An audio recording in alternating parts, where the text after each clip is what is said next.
Hello, and welcome back to another episode of the Purposeful Powerhouse podcast. And today I have my friend Dr. Ashley Greer with me, and we're going to be talking about up-leveling our wealth mindset, how we may be holding ourselves back as entrepreneurs, what we get to do about it, and all beautiful things in between. So, welcome, Dr. Ashley. Lovely to have you here. Thank you so much for having me. I'm so excited to join you. Yay! Awesome. Well, we are very excited to have you here too. So, we like to jump in and get to know you a little bit better. So, what I'd love to invite you to do is take us to a moment in time that maybe things shifted for you, or you had a realization, or something that led you down the path to where you are today. So, we can get to know you, of course, and then a little bit about you and what you do and how you serve. So, this is back about 10 years ago. I am a former psychologist and I'm a specialist in trauma. And I was the number one specialist at a 50,000 student university and just found myself miserable. I had a life that looked great on paper, fiance, owned a home, and I woke up every morning with a stomach ache. I had autoimmune issues. I was working myself like 60 hours a week for like $50,000 a year because working for a public institution, you're of service and you're just not making good money and you're not being served in response. Within a year, I ended up leaving my job as a psychologist, my ex-fiance, the town I lived in, and I started a whole new life because I realized that I was no longer willing to settle for less and I wanted to reach for more, and that I was worthy of more, and that we can actually create a conscious more, and that is available to every single one of us. And that's where my work began in the things that we're talking about today. Wow. Kudos to you. That's a massive shift. Oh my goodness. Okay. Well, thank you. I appreciate that. And so now I love to be able to jump in. So I know that you serve entrepreneurs as well as many of the listeners and watchers of this show, this podcast, are business owners, entrepreneurs, are thinking about it, or maybe they know one, or they're just generally humans on a mission to grow and evolve and learn. And one of the things that can be a common thread for a lot of people is this sort of lingering underlying belief that wealth and being really wealthy and having enough and having more than enough and having overflow is greedy and not quote unquote spiritual. So a lot of people in this community would identify as spiritual beings, curious, learning, growing, personal development, that whole track. So, but yet as much as we believe in the abundance somehow, and for me, for a long time I was like, yes, the universe is abundant and there's so much and there's enough for everybody, but I don't know if I'm in that. And so can we talk a little bit about where that false belief, limiting belief might be coming from, and what we can begin to do to recognize it and hopefully shift it? Absolutely. And you really hit the nail on the head. Living in that abundant mindset is so essential because ultimately what this comes from is it comes from a sense of scarcity. It comes from a feeling and a fear that there's just not enough to go around, that by me winning, other people have to lose. And this comes from a really old paradigm, based on the patriarchy and based on, the Industrial Revolution and all of that stuff where these big guys, who are making all of this money take from other people. They deplete other people in order to build their own wealth. And so we see people like, Jeff Bezos or whatever with Amazon, and he's building this big empire off the backs of other people. And so we tend to believe that this is the way it's done when that doesn't have to be the way it's done. That's old paradigm. That is that scarcity lack mindset that says somebody has to lose for me to win. This abundant mindset and on the other hand, this conscious wealth that we want to create, actually it's the whole when one boat, when the tide rises, all boats rise. So as we actually elevate our wealth, we actually become empowered to elevate the wealth of those around us because we can pay fairer wages, we can actually pay other people for their services, we can actually invest in companies that we believe in, we can invest in causes that we believe in, and we can actually create ripples that go outward into society based upon building wealth ourselves. And so one of my missions in life is to get more money in the hands of conscious people like you and all of your audience, because they are the ones who will change the planet by raising the consciousness of wealth in general, and by realizing that there's plenty to go around when we get it in the hands of the people who aren't hoarding it and who have that abundant mindset themselves. Ooh, yes, yes. Happy dance, happy dance, happy dance. Yes, I say yes, yes, yes. And I know all the peoples, and we do peacock sparkle wave for hooray. That was amazing, and absolutely. And I love that because it's such an important shift, right? And I love that you mentioned that, it's an outdated paradigm and it's not necessarily aligned with who we are. And a lot of our community, your community as well as mine, are females or identify as females. And that is a massive shift in the entrepreneurial environment. And I was listening to a podcast the other day and they were talking about how a win for one female entrepreneur is a win for all women. And I was like, yes, yeah, I feel that. I feel that. I have goosebumps. I feel that because, it's really coming at it from that collective. And I think it's so important for us to have that perspective of the interconnectedness, in yoga and in so many beautiful different disciplines and wisdom traditions.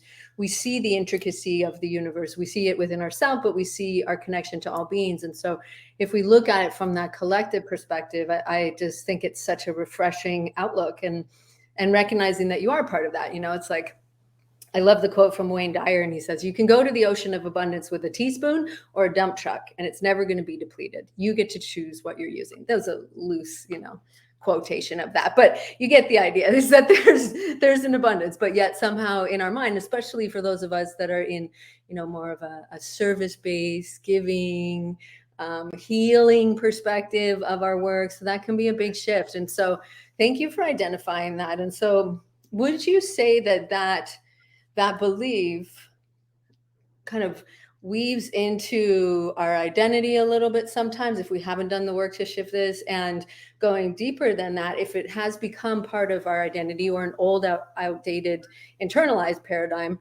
does that show up in self-sabotage, or how does that show up? How do you see those beliefs showing up for people and specifically for entrepreneurs? Yeah, absolutely. The one thing that I talk a lot about is our values. We have to look at what are our values in life. And so spirituality is one of our highest values, and we see that as a direct conflict to building wealth or being successful. We're going to choose the value that's of a higher value to us. And if that's spirituality and that's consciousness, we're never going to allow ourselves to be spiritual. And what happens is on a subconscious level outside of our awareness is we actually decide that it's not safe to create wealth and success because we will have to sacrifice the things that are most important to us. And so, on a physical level, in our nervous system, on an emotional level, on a being level, we divorce ourselves from this goal, from this desire that we have, wealth, abundance, success, and all of these things, because we have another value that conflicts with it. So it's not that a lot of times that there are limiting beliefs that hold us back. There's tons of that stuff going on, but sometimes it's because we actually have another value that conflicts with the thing that we think that we're really focused on when we want to create. And so if we can see that, what our work is to bring those two things together and knit them together and see that they're not in conflict. If we can knit them together and see that they're not in conflict, then we're no longer internally conflicted. But as long as we're internally conflicted, that subconscious mind is going to say, oh no, it's not safe to create wealth and abundance and success because that conflicts with my highest values, and I have limiting beliefs that contribute to that. What I'm going to do is I'm going to sabotage you because I want to keep you safe. The subconscious mind just wants to keep us safe. It just wants to keep us alive, and it thinks that, success is going to kill us. Let's not go down that road, but um, and so what it does is it starts to have you do things like busy work that doesn't matter in your business and not making offers. It starts making you procrastinate. The biggest one I see is it starts making people stop persisting. They they get discouraged and then they get trapped in their emotions, or they start to get really perfectionistic and feel as though they have to keep tweaking things before they move forward. And so they end up not persisting instead of feeling that momentum, because it becomes a really easy way for them to make a reason that they can't be successful, or or the success isn't happening, or the wealth isn't happening because they're not making offers, because it conflicts with that higher value that they have. Interesting. So in that way, it almost becomes a self-fulfilling prophecy, right? Because the Mhm. behaviors are then impacting the results. or lack Exactly. thereof. Exactly. Ah, Exactly. And then it becomes a cycle because your behaviors impact your results, and then your results convince you that you're not meant for this, or that you're not one of the lucky ones, or that it's too hard. right, and then your brain just takes that as fuel, at least mine, not yours. Mine was like, "See, I told you. What's the point? What's the point? Nobody's gonna sign up," or blah, blah, blah, blah. All of that nonsense of the shit talking shitty committee that we all have, different flavors of, different characters in our head, right? And so thank you for sharing that, because there's many ways. And like, I like to just, when we're thinking about this, put my hand on my belly and my hand on my heart and thank my brain and our subconscious mind for keeping us safe. But it really is our work now as conscious beings who are part of this consciousness revolution evolution to begin to up level internally, right? And I think up level is thrown around a lot, but I mean, do the work to internally align with your values, as you said, what you see available to you, what you're learning from these teachings and listening to shows like this.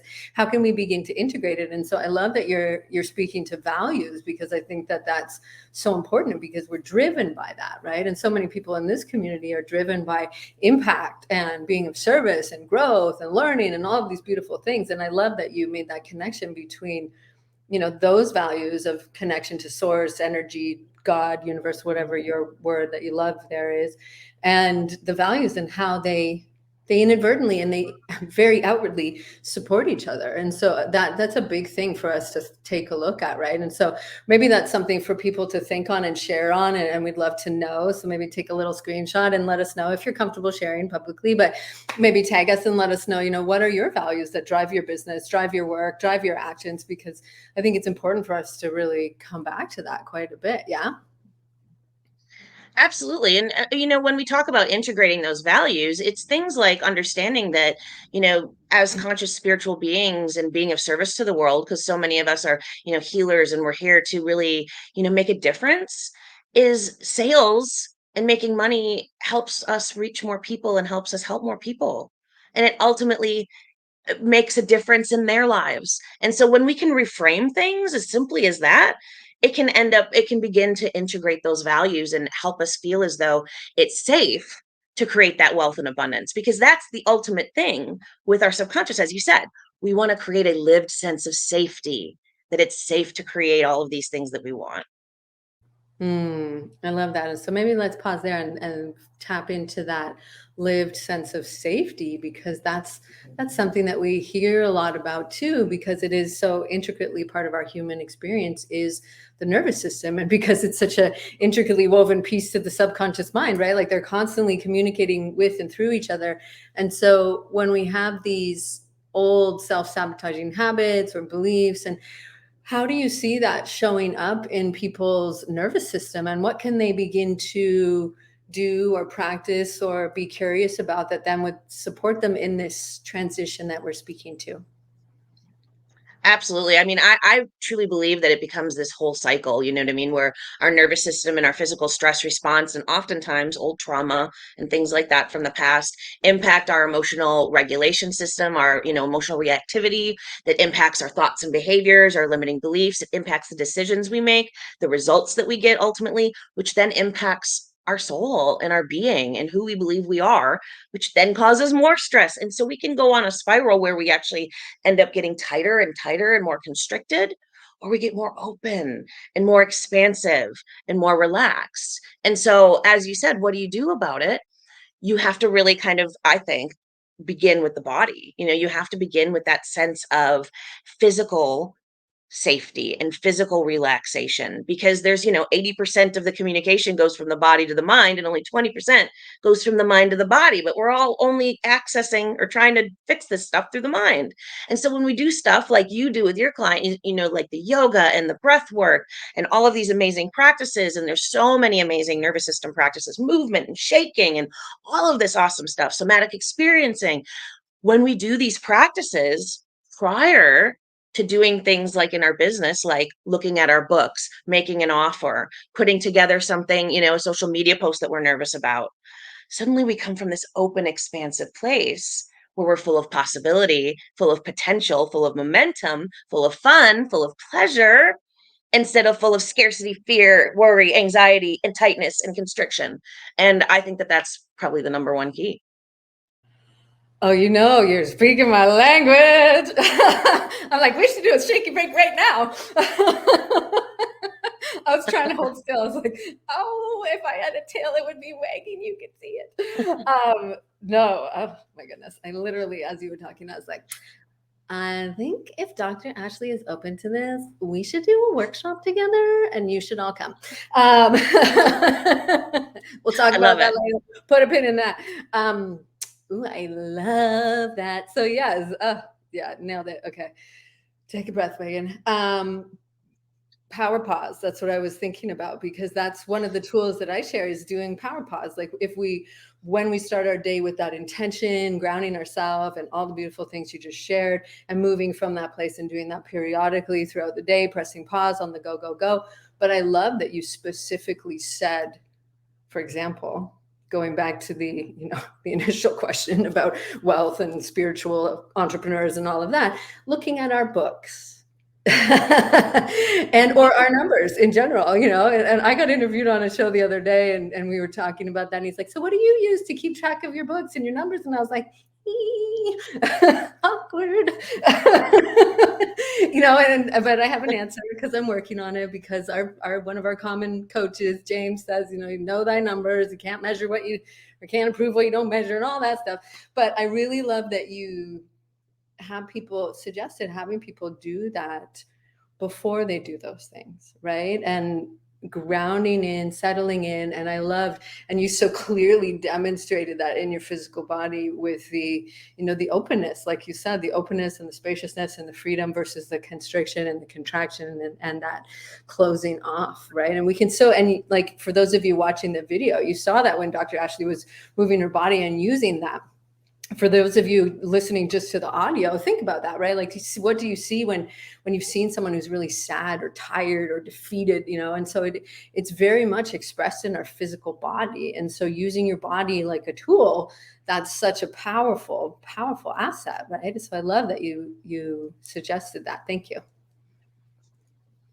Absolutely. And I love that we're on the same page with it, because it is so powerful and it's so undervalued how that lived sense of safety in your body translates to a lived sense of safety in your world, and how actually you can motivate yourself and have more success in your business and make more money by having more relaxation and pleasure and joy.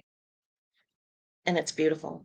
It is beautiful. And that one of my core values is play and fun. And so I really like to weave that into everything. And I love that you're speaking to the pleasure. And that's, we speak a lot about the balance and the dance between the structure and the action and the doing, and then the softening and the allowing and the sweetness and the feminine, and so the being element. And so, it's so important for us to have those. And yes, it might be sensual, sexual pleasure, or it might be just fun and playfulness and enjoying delicious food, like whatever it is, right? But it's the sweeter things in life. I think Dolce Vita is, I'm not sure which language, but the sweetness of life, right? And sometimes we can have this conditional situation of like, okay, but what for my reward, like after I do my launch and after I finally get to 10K in 10 minutes and whatever it is, whatever like nonsense analytic we're working on, not that they're nonsense, but you know what I mean? So really, how can we begin to integrate that? And what you're saying is that as a regulatory tool and as a alignment tool, as a revenue encouraging tool, it really is something to integrate consistently, right? And have that be part of who we are and how we show up in our business. 100%, and I love that you said that, about like, we tend to withhold from ourselves that play, that pleasure, that feeling good until we meet the revenue goal, finish our launch, do whatever. And it's like putting the cart in front of the horse. Like, why are we giving all of our power to this stuff, to money, to even achievement? Why aren't we just the nexus of power that says, I get to feel good all the time, and from feeling good comes all of this awesome stuff, because my launch goes better, because I'm more magnetic to other people, because they love my energy, because I am, like showing up in my light and in my joy. And who doesn't want to be around that? It's just, we've got to ask backwards. Yeah, we do have it asked backwards. You're right. I totally agree. And that's the essence, right? And your energy is your essence, and your business is a reflection of your energy, your essence. But yet we can have it be, we get so like tight ass about it and serious, and and I mean, there's a time and a place for being serious and focused and all of that. But I think, if we let that be our dominant vibration, then that's not really aligned with our North Star of our vision and like what we're moving towards, right? So that's a pretty important distinction. And so I know one other thing that you talk about that I think would be appropriate here is how working hard is not necessarily the same as work. And so maybe you could speak to that a little bit as we are getting close to the end, just kind of because it makes sense in everything we're speaking here. Is what's the difference in your opinion? And how can we kind of become more aware of that? So, two things I like to think about here are, first of all, the word discipline, right? Like, I mean, I believe in doing the things that need to get done. I have a to-do list, I have a task list, things like that. But the word discipline, think about it. There's two meanings to that word. One is get things done, the other one is punishment. Discipline actually means punishment. And so we tend to try to motivate ourselves through punishment, through rigidity, through, chop, chop, chop, get it done. That doesn't actually work. Psychology actually talks about the fact that this doesn't work. It does not work to train your dog to do a trick by punishing it into learning a new trick. It works to train your dog by giving your dog treats, giving your dog rewards. We're the same as our dogs. Sorry to break it to you, but we are. And so I'm we are fine with actually far that. I more love that. motivated, right? We're far more motivated by treats, by feeling good, by things that are rewarding. And so when we can make our work rewarding, when we can make it, like we were talking about, pleasurable, fun, playful, and yes, you can make data and numbers and all of that stuff playful, like a video game. That's the way I look at my business, is it's like a freaking video game, and I love to play it every single day. When you can make it that way, it's work, sure, but it doesn't mean it's hard anymore, because it doesn't come from this sense of push, struggle, hustle, heavy, I gotta, I should, all of that energy. Instead, it comes from I get to, how fun, how cool, what's this telling me? That's really interesting. I'm curious about that. And it's a totally different kind of vibe.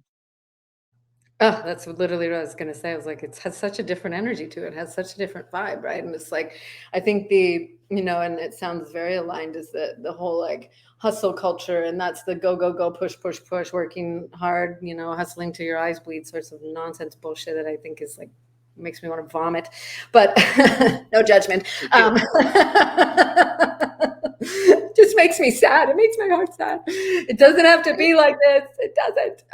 And so I love that distinction. I love that distinction. And it's again that lens that we're looking at it through, right? Like, how can we play? How can we make this a little bit lighter? And I understand, it's challenging because some people might be listening to this and thinking like, okay, yeah, well, you guys seem to have it all figured out, and it's real easy for you to say, and believe me, I say it like that because I was the one who said that for a long time too, and so it Me really too. is our agency, our choice, the perspective and the lens that we're going to look through. I wear glasses usually when I'm on my computer. You put your sunglasses on, maybe one day you want to wear pink glasses to match your cool hair. Like, it's the lens that we're looking through, and you get to decide what that is, right? And so thank you for sharing all of this. This has been really incredible. Anything that you want to like put a little bow on or wrap up with that you feel like might be helpful? The last thing I was thinking about in terms of what you were just saying is what I like to call quantum time, is this concept of when you actually enter into the right energy to begin with, you can get things done in like a third of the time that it would take if you enter in from the feeling of it's going to be hard, or it's going to be like an uphill battle. And so you can actually achieve more in less time if you get the things right. I don't want to say right, but if you get your energy on point to begin with, and you can begin with the things that we talked about earlier in this podcast, things like regulating your nervous system and feeling really calm and good before you get going. Love it. Another reason to do your morning routine, everyone, so that you can get in the right energy. Right? Right. And so, two last questions. So, first one is, you've shared a lot with us today, so many nuggets, so many tools. And I know that you have many things that you share, and you have a gift for everybody to check out. Will you tell us a little bit about that, please? Yeah, so I have a 5-day secret podcast called Become a Money Magnet. It's a little bit about manifesting, but it's really about this whole subconscious stuff and clearing out the subconscious junk in your trunk so that you can feel clear to create from that expansive energy that we've been talking about and create that quantum leap that you've been looking for. And the reason it's a secret podcast is so that you can listen to it while you're working out or you're cooking dinner, and it makes it easy because you don't have to freaking sit in front of a computer and feel locked down to sitting down all day, which I don't know about you, but I hate. This is why I love podcasts. And secret ones are even better. I love it. Okay, Yeah. fun. Thank you. Okay, so we will have the link for that. And then the final question.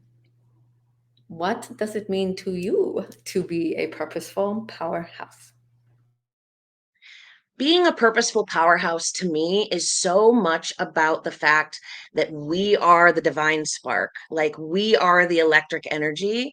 And when we can really just own that, because that already exists within every single one of us, we create those ripples that change the world just by being ourselves, just by showing up, just by having the courage to let go of all of the fear that who we are isn't good enough or is too much or is too small, and just being courageous to show up and be ourselves. And gosh darn it, doesn't that change the world? And doesn't that make everything better for everyone around us, including ourselves? Oh, I love that answer. Yay. Okay. Well, thank you so much.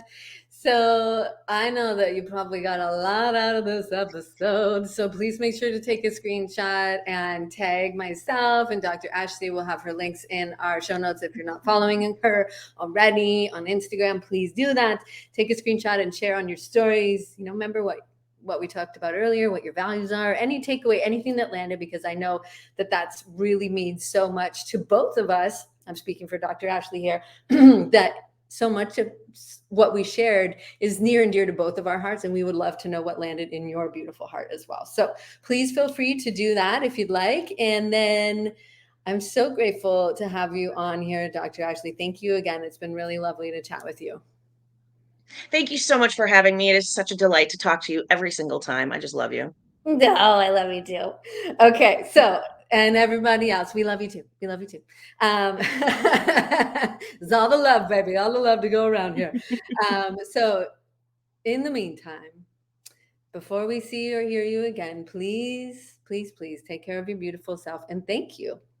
Thank you for continuing to show up for yourself and continuing to think and move and breathe and show up on purpose as the amazing, purposeful powerhouse that you truly are.